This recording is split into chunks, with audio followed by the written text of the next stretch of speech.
մի զգացմունքային ինչ-որ մի ժեստով, օրինակ մի համբույրով կարելի է ամեն ինչ հարթել։ Դժվար չի կռայելով ազանգակով բամբակ։ Ինքը տենց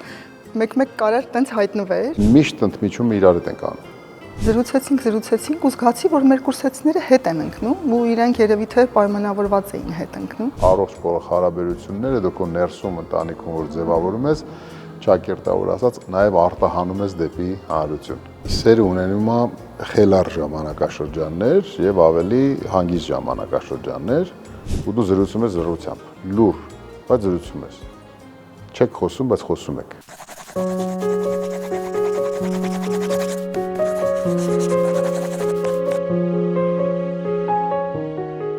10-19 տարեկանում սերը գրքային էր, ու մեր տարիքին բնորոշ գրքեր կային։ Երազանքի նման։ Հա, որ մենք սերը պատկերացնում ենք գրքի հերոսների այդ ապրելով, այդ տառապանքով, դրանք նախորդ տարի 80-ականների վերջերն էին, էլի, հետեւաբար տեղեկատվական այդ աշխարհը ինքը սահմանափակվում էր հեռուստատեսությամբ, որը ուներ 5 ալիք եւ գրքեր։ Մեր տեղեկատվությունը մենք ստանում ենք գրքերից։ Եվ այդ սիրո նկատմամբ մեր պատկերացումները գրքային էին։ Վարդգես Պետրոսյանին մի պատմվածք ունի վերջին ուսուցիչը, որ վերջերս մի քանի տարի առաջ առաջի ալիքով սերիալ կար, չէ՞, եւ գլխավոր հերոսը մարմնավորում էր Խորենը Լևոնյան։ Այդ գիրքը մեր 18-19 տարեկանների մեր ամենասիրված գիրքն էր։ Դպրոցական, ավարտական տարիքի սիրո մասին։ Այդ է մեկ ֆինանսիստը, հիշում ես, իրար հետ վեստը ձեր գրադարանից ենք գտել։ Ամեն ինչ ռոմանտիկ էր այն ժամանակ։ Թվում էր թե ամեն ինչ երազանք է։ Երբևէ չէիր մտածի, որ ինքը կարա իրականություն դառնա։ Եվ դա 88-89 թվականներն էին, երբ որ փողոցում եռում էր կյանքը եւ փոխվում էր աշխարհը, մենք այդ ժամանակ 88-ին առաջի կուրսեցի էինք։ Նույն կուրսում էինք։ Մենք ծանոթացել ենք 88 թվականի սեպտեմբերի 1-ին, երբ որ իրար հետ հայտնվեցինք առաջի կուրսի նստարաններին։ Նույն լսարանում։ Այդ ժամանակ հեղափոխական տարիներ էին, հեղափոխական ժամանակաշրջան էր։ Մենք առաջի հեղափոխական սերունդն ենք ուսանողական։ Հիշում ես, ինչպես ծանոթացանք։ Հա, առաջին օրը շատ լավ եմ հիշում։ Հենց սեպտեմբերի 1-ին իրար մենք տեսել ենք ու, այսպես ասած, բացահայտել ենք, բայց ոչ թե սիրո աչքերով, այլ ուղղակի որպես տեղեկատվություն։ Աչքի ընկնելու պահով։ Որովհետև սեպտեմբերի 1-ին առաջի հենց դասին մեր դեկանը Լուսահոգի Ընկեր Խլղացյանը ներս եկավ եւ ծանոթացավ առաջի կուրսեցիների հետ։ 54 հոգի կուրսը մեր ֆինանսահաշվային ֆակուլտետի ֆինանսներ եւ վարկ մասնագիտացման, ֆինանսները եւ վարկ իրար 54 հոգի նստած էինք եւ ասեց թող ոտքի կանգնեն 1-5-ով մեդալակիրները, որոնք 1-5-ով են ընդունվել եւ 5 հոգի ոտքի կանգնեցին, 4 տղա եւ մի աղջնակ, աղջնակը Տիկին Գայանն էր։ Այս ժամանակ բացահայտեցի իրեն։ Բայց ուղղակի որպես տեղեկատվություն աչքի ընկավ։ Հետո ինչ եղավ։ Հա, հետո մեր դեկանը ներկայացրեց 3-5-ով ընդունված։ Բայց մի հոգի կա, ասեց։ Մեկ հոգուն։ Ու դա Դավիթն էր, իրան որ այսպես ներկայացրեց, բոլորի ուշադրությունը 54 հոգի սենց ման էին գալի, թե հետո այդ մեկը, որ 3-5-ով ընդունվել, ու սենց բոլորը շուռ եկանք, ամենավերջում էր նստած, ու այդ հաղթանդամ, այսպես սեղանը սենց շարժելով բարձրացավ, սենց մի անգամից աչքի ընկավ։ Բայց առաջի տպավորությունը վատն է եղել։ Հա, ես իրար մեր կարծիքներով, սենց դե բնականաբար շատ ոնց որ արտահայտվում է այդ 3-5-ով ընդունվածը, մեզանից հետո որ ինքը ոտքի է կանգնում, բայց այդ իր ոտքի կանգնելու ձևը, ճիշտ ասած, սենց մտածեցի։ Ավանդապաշտ ընտանիքում ծնված, մեծացած եւ սուսիկ-փուսիկ աղջնակին դուր չեկավ տենց հախուռն ոտքի կանգնող երիտասարդին, որը մի քիչ երևի սովորականից ավելի հաղթանդամ էր մնացածների համար։ Ոչ մենակ ինձ, այնտեղ ընկերուհու հետ էինք արդեն մենք նստած, տենց փսփսացինք, որ տեսնես էսով այլի։ Հետո մեր դեկանը ավակ նշանակեց։ Ես դարձա ավակը կուրսի, որպես 3-5 ընդունված։ Դա տևեց ընդամենը 1 կիսամյակ, որովհետև իմ ուսումնական առաջադիմությունն ու հախուռն վարքագիծը չթույլատրեցին, որ ես շարունակեմ ավակի պարտականությունները իրականացնել։ Իհարկե ես հետո բացահայտեցի այդ հաղթանդապ կերպարը։ Հենց առաջի սեպտեմբերի 1-ից մի խումբ ձևավորվեց, ամբողջ կուրսը իրար հետ մտերիմ էր, բայց 12-14 հոգանոց մի խումբ ձևավորվեց աղջիկների եւ տղաների, որոնք որ շատ մտերիմ էին։ Իմիջիայլոց 3 ամուսնական զույգ հետո ստացվեց այդ 14 հոգու, որից մեկը մենք էինք։ Ուրեմն անցել էր այդ սեպտեմբերը արդեն հաղթահարել էինք, այդ կար այդպիսի մտերմություն, խմբով նաև սկսվել էր նաև բանը, փողոցային, այսպես ասած, բուրն իրադարձությունները, հանրահավաքները, մենք ֆինանսաշխարհային ֆակուլտետը ավանում էր։ Մենք նստում էինք, մեր դասերը ավարտվում էր ու ոտքով իջնում էինք Ազատության հրապարակ։ Ամբողջ այդ կուրսով, այդ 14 հոգով գնում էինք, հետո ինչ որ մի պահի հետո գնում էինք, շրջում էինք փողոցներով, ինչ որ սրճարան եւ այլն։ Մի օր ես դե շատ ջիր էի, չար էի, եթե կարելի այդպես ասել։ Ուրեմն Գանեն եւ մեր ընկերը, իր մտերիմ ընկերուին, ասենց աստիճաններով իջնում էին, ես երկրորդ հարկից թռա առաջի հարկ։ Աստիճաններով իրանց դիմաց։ Շատ անակնկալ հայտնվեց մեր առաջ։ Եվ այդտեղ այդ էմոցիան, այդ բանը, ասենց վախն ու զարմանքի այդ էմոցիայը բացահայտեցի ինչ որ հետարքիր կերպար։ Առաջի կայծը տեղ եղավ։ Բայց դա իմ մոտ առաջացրեց կայծ։ Տիկին Գահանեի մոտ դեռ ոչ։ Ես ճիշտ ասած սկսեցի ուսումնասիրել ինչ որ կերպարը, որովհետև ինքը տենց մեկ-մեկ կարար տենց հայտնվեր, ինքը միշտ շատ ակտիվ ա եղել կուրսում ու բոլորին սենց համախմբելու այդ մեր խմբային կուրսեցիներով, որտեղ գնանք, ինչ որ ակտիվություն որևէտեղ լինում էր, Դավիթը միշտ հայտնվում էր այդ ակտիվ դերում։ Մենք այնքան մտերիմ ենք, որ 2 տարի առաջ մեր այդ կուրսեցիներով գնացինք Երուսաղեմ նույնիսկ այդ մտերմությունը եւ շատ հետարքիր հույզեր ունեցանք այնտեղ։ Ասենք պատկերացրեք մենք 35-37 տարի առաջ սովորել ենք իրար հետ եւ այս ընթացքում պահեր են եղել նաեւ երկրի զարգացմանը եւ իրադարձություններին կորցրել ենք իրար, հետո վերագտել ենք այդ ժամանակաշրջանները, այդպես ամեն մեկս մեր ճանապարհն ենք ունեցել, հետո այդ կուրսեցիներով մի օր sense նորից հավաքվեցինք, ել հիմա բաց չենք թողնում իրար, գնացինք բան Երուսաղեմ։ Եվ 1991 թվականի մարտի 26-ին առաջարկություն արեցի։ Ոնց որ սովորական նմանատիպ օր էր։ Մենք էլի Աբովյան փողոցով այդպես խմբով իջնում էինք, հետո մի պահ Դավիթը այնպես արեց, որ մենք առանձնացանք, առանձին քայլեցինք։ Ես սենց զգացի, որ ինչ որ հետաքրքիր պահ է, էլի, առանձին զրուցեցինք ու զգացի, որ մեր կուրսեցիները հետ են ընկնում ու իրենք երևի թե պայմանավորված էին հետ ընկնում։ Ես սենց անհանգի շարժումներ եմ անում, հետ եմ նայում, էս խի են հետ ընկել, էս խի մեր հետ չենք քայլում։ Երբ որ Դավիթը նկատեց, որ ես շատ եմ անհանգստանում, երեխեքի հետ քայլենք, անդադ հետ եմ նայում, ինքը տենց ասեց լավ, մի քիչ առանձին խոսենք, հետո էլի երեխեքի հետ կքայլենք։ Տենց լավ հիշում եմ այդ։ Հետո ես դե ասեցի, ինչու ենք առանձին քայլում։ Եվ այդ պահից սկսեց հետարքիր իրավիճակ, որովհետև ժամանակ էր պետք, որ մենք անցնեինք իրար հետ։ Եւ ինչ որ մի ժամանակ հետո, որ արդեն ամեն ինչ պարզ էր, մենք իրար հետ էինք նաև հոգով սրտով, միջև այդ պահը Տիկին Գահանեն այդ հարցին դրական պատասխան չտվեց տենցել, բայց ինքը իր վարքագծով իհարկե դրական պատասխան տվեց, որովհետև դրանից ուղիղ 2 տարի հետո մենք ամուսնացանք 93 թվականին։ բայց միջև էդ էլի չէր ասել։ Ամբողջ հենց հետաքրքիրն ու այսպես ասած ինտրիգը դրա մեջ է, որ միջև օրս հենց հիշում ենք այդ թեման, Դավիթն ինձ ասում է դու միջև այսօր ինձ դեռ չես ասել։ Ասում եմ ոչինչ, կյանքը դեռ առջևում է, մի օր երևի կասեմ։ Հետաքրքիր։ Եկն են ուրախանում այդ պատմության վրա ամեն անգամ, որ իրանց մայրը դեռ չի ասել, որտեղ ինքը իր էությամբ զուսպը եւ քչախոս եւ մեր 3-ից 2-ը իրենց մայրիկին են բանոնել, տենց քաշել։ Ինչ որ մի բան կա, որ միշտ անբացատրելի է մնում, որովհետեւ կա մի բան, որ չես կարող բացատրել։ Որտեւ երևի թե ինչ որ բաներ են տեղի ունենում, այս տեղից տեղ ընկած այդ հատույթում, որը ինչ որ մի պահ գիտակցաբար կարող ես բացատրել, ինչ որ մի բան մնում է ուղղակի, քո համար էլ է գաղթ։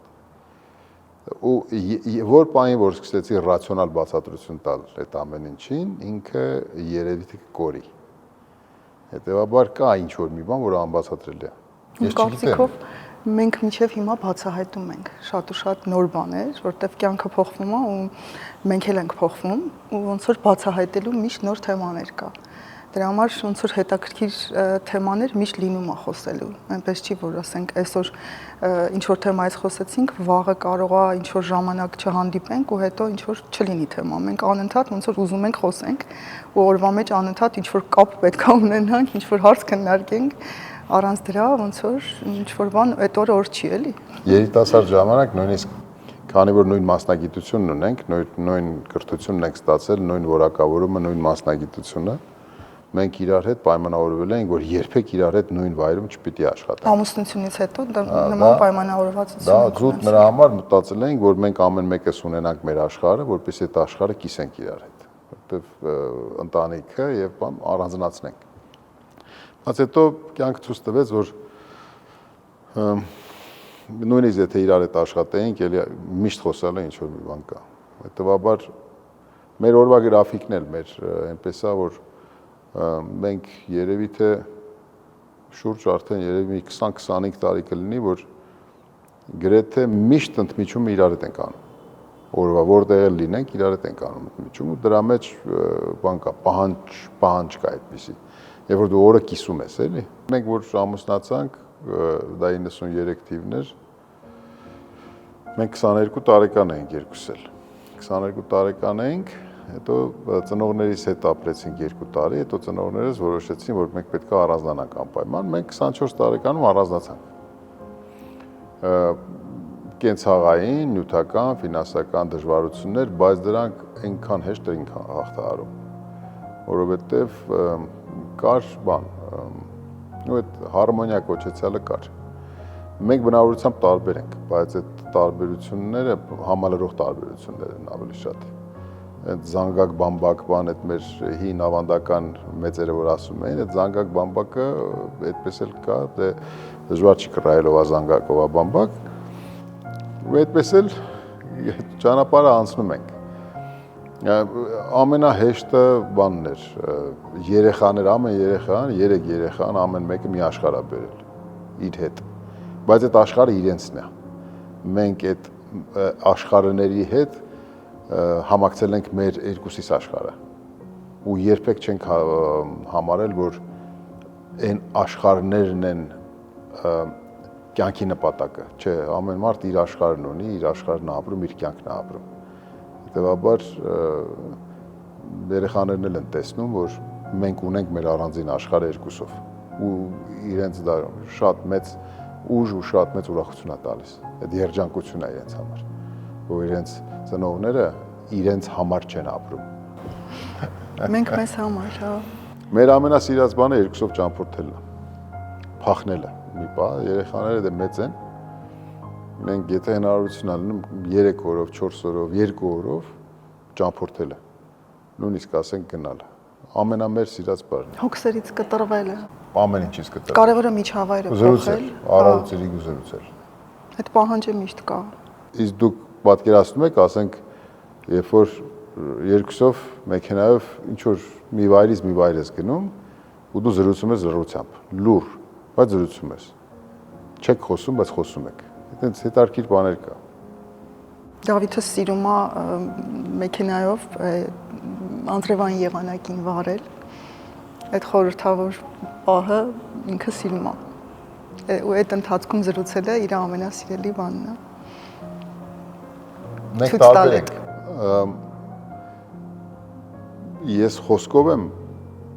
արտահայտում։ Ես վերաբերմունքով։ Վերաբերմունքով եւ լռությամբ եւ նույնիսկ դեմքի արտահայտությամբ։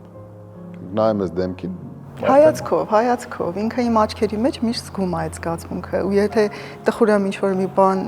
այն չի, ուրեմն ասում եմ ինչ ա եղել, միանգամից զգում է ինքը այդ։ Իմ ամենաանհանգիստ օրերը այն օրերն են, երբ որ ես նայում եմ ու աչքերի մեջ տեսնում եմ անհանգստություն։ Այդ անհանգստությունը պետքա պարզեմ ինչից է։ Դա կարա կապված լինի երեխաների, մյուս։ Դա ուղղակի չգիտեմ, այդ հաղորդակից ինչ որ բաներ կան, որ այտենց։ Հա, 35 տարվա մեջ այնքան ենք բացահայտել իրար, որ այդ զգացականը ավելի առաջնային է այսօր, քան խոսքերը։ Տարիների ընթացքում մարդ մի քիչ ավելի երևի թե տարիքի իմաստություն ա բերում։ Եթե ավելի երիտասարդ ժամանակ օրինակ ինձ թվում էր, որ ինչ որ երևույթի վերաբերյալ ճիշտ է նա, որ նստել ու ճիշտ ու սխալը պարզել թե ով է մեղավոր, ով ճիշտ եւ հարթել գնալ։ Տարիների ընթացքում զգում ես, որ դրա վրա ընդհանրապես չարժի ռեսուրս ծախսել, ընդհանրապես ժամանակ ծախսել։ Եվ ասենք թե պարզեցիր, որ ենթադրենք տիկինը դա սխալ կամ հակառակը պարզեցիր դու ես սխալ։ Ինչ դրանից ինչա փոխվում։ Ինչքան չնչին է այդ բանը, դրա արդյունքը, հետո պարզեցիր, հետո դրա համար մեկ նույնիսկ մի զգացմունքային ինչ որ մի ժեստով, օրինակ մի համբույրով կարելի է ամեն ինչ հարթել։ Ես սովորել եմ, որ սիրո համար պետքա պայքարել, միշտ, անկախ նրանից դիմացինի սերը, որ դու զգում ես, դա դեռ բան չի վկայում, որ դա միշտ պետքա լինի, այսինքն դա դե ֆակտո կամ այդպես չես կարա տենց կանխավարկած ունենաս, որ դա ինքը կա եւ միշտ լինելու է, չէ՞ դու պետքա միշտ իրան բոցավառես։ Եվ դա փոխադարձ է։ Միշտ պետքա պայքարես ու վառ պայես իրան։ Մենք սովորել ենք, որ սերը պետքա փայփայել։ Ու եթե չփայփայես, ինքը իր սեփական ռեսուրսներով աստիճանաբար մարում է։ Չպետք է թողես, որ ինքը մարի։ Պետքա միշտ հետաքրքրություն ունենա։ Դու պետքա միշտ հետաքրքիր լինես։ Եվ դե այն անբացատրելի բանը, որ խոսեցինք, նա պիտի լինի, որովհետև եթե նա չկա, ինչ ուզում ես արա։ Եթե ծիլը չի տվել հողի մեջ, ինչքան ուզում ես ջրի, ծիլը չի աճելու։ Բայց պետքա փայփայես ջերմությամբ, չէ՞, ինչ որ պետքա այդ ծիլը, որպեսզի արևը, շողը, մյուսը, մարուկները պետքա լինի։ Դա սերն է։ Իմ համար ամենակարևորը կապն է, թեկուզ միասին չենք, բնականաբար աշխատանքի ընթացքում հեռու ենք իրարից, բայց մտքով, ուղեղով միշտ իրար հետ ենք։ Եթե այդ կապը ինչ-որ մի վարքյան կորում է, ես իմ վիճակից դուրս եմ գալի կոմֆորտից, էլի, այսինքն ինչ-որ մի բան պիտի անեմ, որ միասին լինենք, ինչ-որ բան խոսենք։ Եթե ինչ-որ տեղ պիտի լինեմ ու հեռախոսս օրինակ անհասանելի պիտի լինի, ես նրբանկատորեն զգուշացնում եմ, որ ես ինչ ժամին անհասանելի եմ լինելու։ Մենք ոնց որ ամբողջ կյանքում սովորել ենք դրան, ու եթե դա հիմա ինչ-որ միտեղ կտրվի, ինքը դիսկոմֆորտ է, էլի, այսինքն ոչ մի ձևով չես կարա այդ անցնես այդ պահը, պիտի կապը լինի, որ նոր ամեն ինչ հանգիստ ու նորմալ լինի։ Դե սերը ունենում է խելառ ժամանակաշրջաններ եւ ավելի հանգիստ ժամանակաշրջաններ։ Մի գաղտնիք բացեմ, որ մեր մոտ հանգիստ ժամանակաշրջաններ չկան, ուղղակի։ Ժամանակն է ամենաբարդը։ Ու դա բան է, հետաքրքիր է։ Այդպես ապրելը շատ լավ է։ Հիմա գնահատում ենք ժամանակը, որ քիչ է արդեն, դա ամենա չի հերիքում էլի։ Բայց դա ըմբռնվում է, չէ՞ մոտենում։ Դե հա, բնականաբար։ Եթե նույն մասնագիտությունը չունենանք, երևի չհանդիպենք, հետեւաբար մենք մեր մասնագիտությանը եւ մեր բուհին շատ շնորհակալ ենք։